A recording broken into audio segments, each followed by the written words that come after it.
Hello and welcome to All Things Laser Earrings. My name is Diana. I run All Things Laser Earrings, and I love talking about all the different ways that you can make laser earrings with all the different materials and how that translates to other laser products too. Because in the end, earrings are just like a microcosm of laser products, but in a smaller size, which you can have so much fun, and it's a great way to learn how to use your laser and all the different materials. Talking of which, today we are talking about flex. It is a very beginner friendly material. If you see, it's like very, very thin.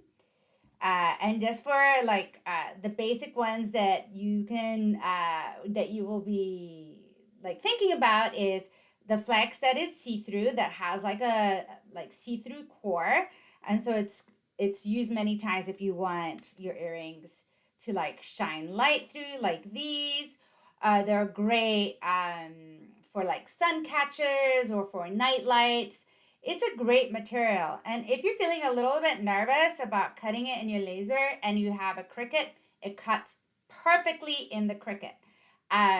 So I was like playing around, and obviously it's like Halloween season. So I made myself some little ghosts and a little coffin with a skeleton and skulls. And then I couldn't resist. I had this crime tape. So I made myself a little crime man. And you see that this one is a see-through one. And then I just wanted to show how different flexes can really change how your earring looks. I did these skulls, and I did one with kind of a Day of the Dead kind of theme. And it's very light and very beautiful. I cut the eyes out. That's just like an extra layer of interest in the earrings. This is obviously more of like a Halloween-y. Look how fun it is with the light shining through. And the beautiful thing of flex is that it makes your earrings super light. So if you're someone that doesn't like heavy earrings at all, then flex is a great material. And here I did my little ghosts, and look at this one, very Halloween-y. And then this one I did more of a fall theme. And then here I have more of a ghost theme, like ghost on ghost. But you see how these two, they are not see-through. So they have an opaque feel to them. And then once again, with my coffins, I have like a more fall one, which I actually think came out really well. I really like this. A ghost one, which I think is really fun too. And then like a more Halloween-y. And I actually don't like how this one looks. So sometimes when you put it on, it just doesn't translate as well. So I'm going to change it to this one. And yeah, you see the bat through it. But, that's the problem. When you have a design on top of a stronger design, like these are more open ones. This one has a design on top.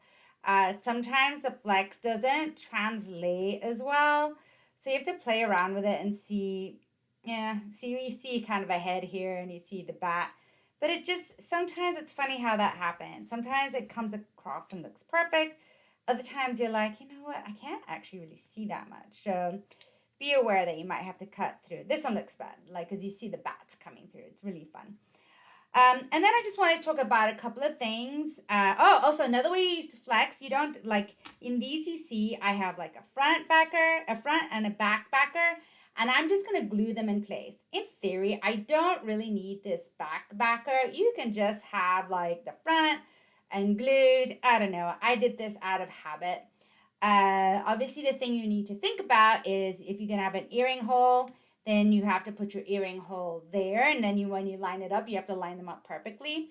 Also, when you cut the flex, it has to be the same circumference as the outside of your earring. So always remember that too. So you have plenty of space to glue, and I will glue one to show you. Something else to think about. Sometimes they get when you're cutting, it doesn't completely cut through, and you kind of have to pop it out. And I actually had one here that still the little mouth didn't pop out, and you can just grab a weeding tool and pop it out. Sometimes what you have to do is kind of literally flex it, flex, and it will pop out. The transparent ones tend to cut way more easily than the thicker ones. And then I had one here to show you. Oh, where it didn't quite cut through, like the non-see-through one. I'm just grabbing a scissors.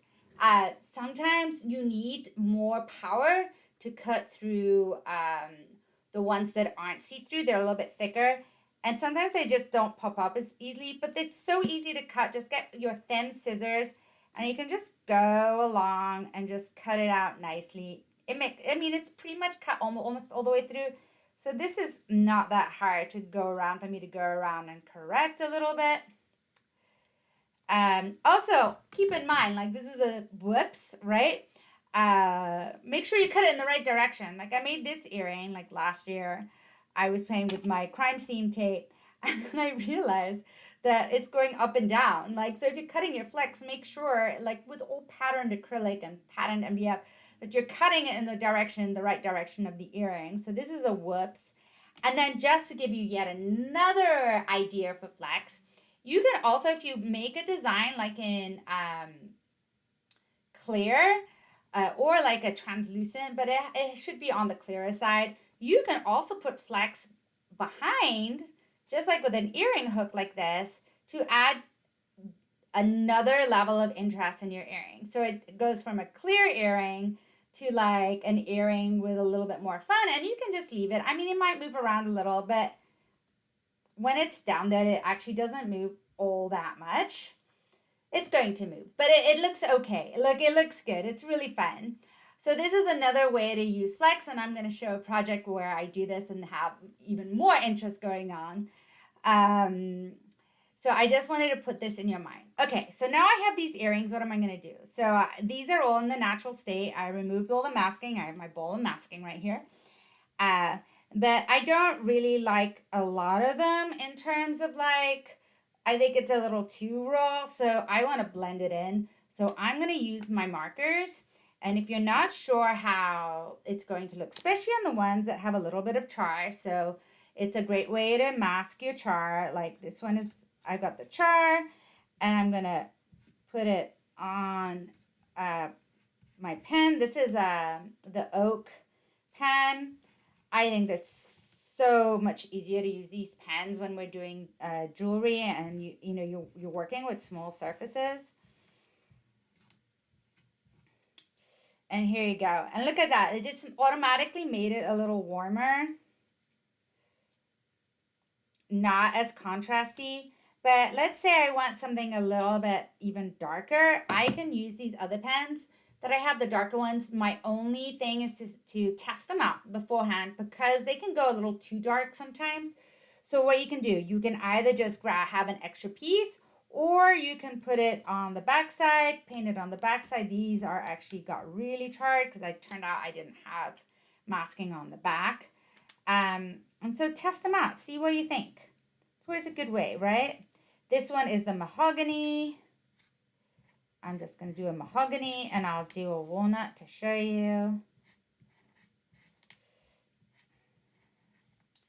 Just try to keep it in like the... If it's a bigger surface, you really should go with the grain of the wood. But since this is so thin, I am not so worried. And then I'm going to do one in walnut. And I'll put the link to all of these below.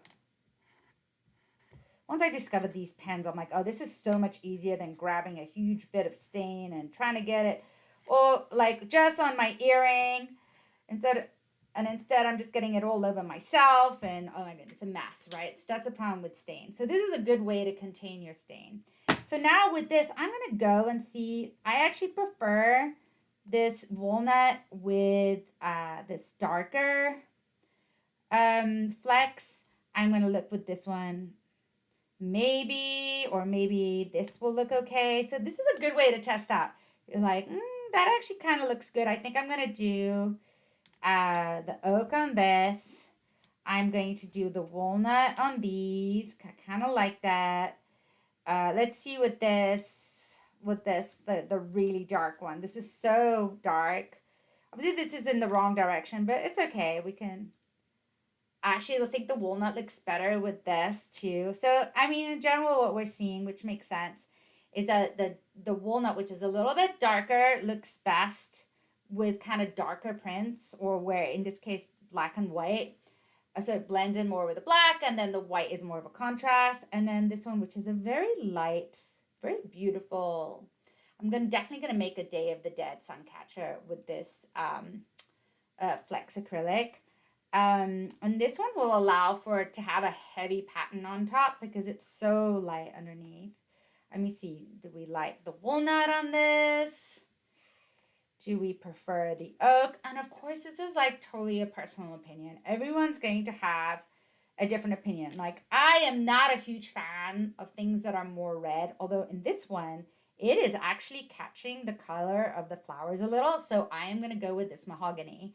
I am generally not a big fan of like more cherries and reds in my wood. So in generally, I tend to go more oak and walnut. I'm more of a brown person. But in this case, I'm glad I tried this one out because I actually think this really brings out the flex material really well. And then it's up to you if you do both the front and the back. Obviously, you don't need to paint the part that, and I wouldn't paint the part that's in touch with the flex. But now I'm going to go ahead, make sure it's all in the right direction. But you only really need to paint the front of the flex unless you want to like look at really tidy, and then you can paint the back too, especially this one that got really charred. And a good way to disguise charred, like I said, is to put stain on it. So I'm just going to go around.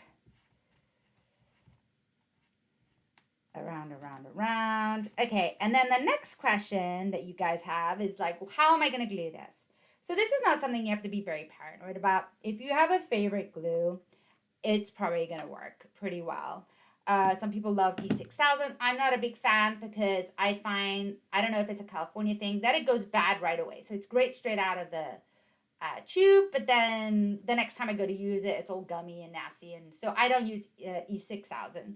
But I like Starbon. Starbon is great because it's instant.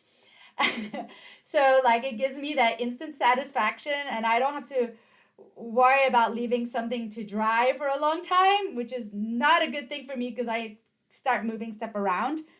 I'm going to show you with Starbon. And then if I am concerned that Starbon is going to eat or destroy something, because it can like not be great with anything that's mirrored or glitter and anything that's too translucent, because it can basically eat into it and leave like a film. So I don't do it whenever a translucent part, don't ever use it when a translucent part of the acrylic will be showing. But in this case, they will not be showing because it's going to be covering it. So what do? Let me move some of these aside so it's not too cluttered. So as always, you always put the glue on the thinner part of your project. Okay, this is when I need some paper so that I don't make a mess. I'm going to grab some paper here. It's always good to have a piece of paper. Just so you, like, I'm just like, it's not coming out, and I'm like, there you go. Just want to have control over what's coming out. You don't need a lot. I actually argue that's too much, so I'm actually going to come in here. I'm going to spread it, and I'm going to take out any excess, because you don't want glue flooding. It definitely glues to your finger fast, so try to keep your, if you need to use like 2 weeding tools, it's always a good idea. And then I come in and I very carefully place it on top. And then the bottom, the same thing. I'm going to get another pick just in case I need a second one. And the same thing here. I'm going to go in. Oh, did I glue the wrong thing? Maybe. No, I did not.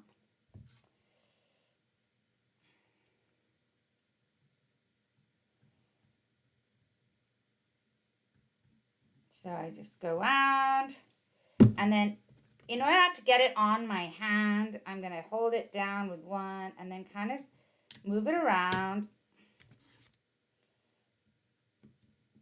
And this, for this obviously project, you really want to use like a glue that has a thin point because you don't want it gooping all over the place.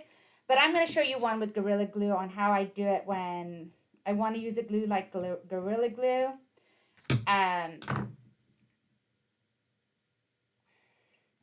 but not. Of course, make sure your hole is lining up. That is the one thing. It is lining up. I'm getting it all over. I got it on the sides. So you always have to make sure, I don't want to grab that, because that your earring hole in the middle is lining up perfectly, or else you're not going to get an earring hole in there. I mean, in theory, you can go in and kind of try and poke it through. It's pretty thin, but it's not going to be fun to do that. So line it up perfectly. Make sure you're lining up perfectly. Okay, so what if you don't want to use Starbon and you want to use a glue that doesn't glue so fast? Here we go. What I do when I need to like glue thin surfaces is I put some on a piece of paper like this. My glue's getting very goopy because it's still very, very warm in California, or I'm in LA. So let me get like this one, for example, that's even thinner. And I'm just going to grab a little with my pick, with my like weeding tool. These are like Cricut weeding tools, or Cricut like. It's the only thing that I really use. I don't really use my Cricut anymore. Once in a while for like Christmas presents or something. And here, but I love the tools. I love that scissors that comes with it. And so you see what I mean? Like I'm only putting a little bit on at a time. I'll leave this down and I'm going to flip this around. I'm going to, oh, and just in general, if you're cutting flex in your laser, you want to speed it up. So you don't want, the flex is so thin, you don't want it to melt. So I actually find that I need to have like less power to cut the earring hole or anything that's a smaller area, like these eyes and the nose and the earring hole. I actually use less power, because the problem with flex being so thin is that you can cut it with too much power and it melts too much, and what it does, it re-glues itself. So you cut it and then it automatically re-glues itself. So you have to find the fine line of speed and power. And I think with I don't use my settings to test it out, but if you have a Mirror 9, I have a Mirror 9 100 watts. I started off with 400 speed and then 30 to 35 power, depending on whether it was the translucent flex needs less power. The one that isn't translucent is a little bit thicker, needs more power. If you have the one with mirrored, you're going to need even more power. So I think that I actually went up to like 40 on some of them. But for the earring holes, I stayed at about 30. And that seemed to have worked well for me. So think faster speed and then adapt your power to your flex, thickness of flex. Okay, now I'm going to finish all of these so you can watch me put them all together and paint them, and then I will show them at the end.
down. And you can see how cool they are. And you can see I changed the stain on some of them. I actually decided that this darker stain looked better with the crime scene. And I definitely like the darker stain with this kind of like full foliage behind.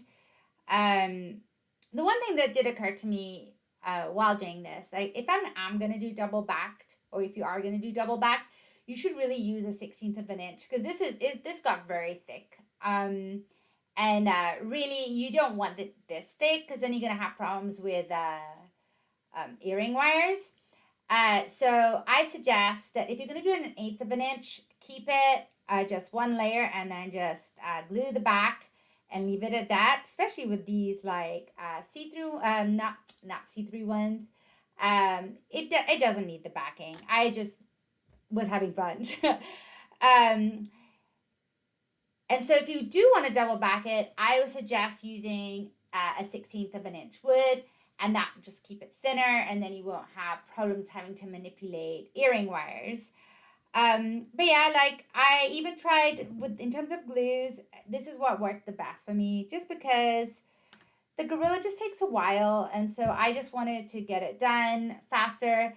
And as you saw, I used a piece of paper and used the weeding tool to get it on, and just kind of like spread it on. I even tried to use my Loctite, but it really was not working. I just like, oh, it has a nozzle, maybe it'll be faster, but it was too goopy. So I gave that up right away. And also I forgot that Loctite like has so many fumes that right away I was like, whoo. Well, the Starbon, it definitely starts emitting fumes after a while. So I did a lot of earrings. I definitely started feeling them after a while, but not as bad as Loctite. So I hope you enjoyed this. If you have any questions, please ask in the comments below. If you want to join a supportive community where we share tutorials and share our projects, join me on Facebook, All Things Laser Earrings. And you can also check out my website and my courses and my membership, All Things Laser Earrings. And I hope you enjoy this, and thank you for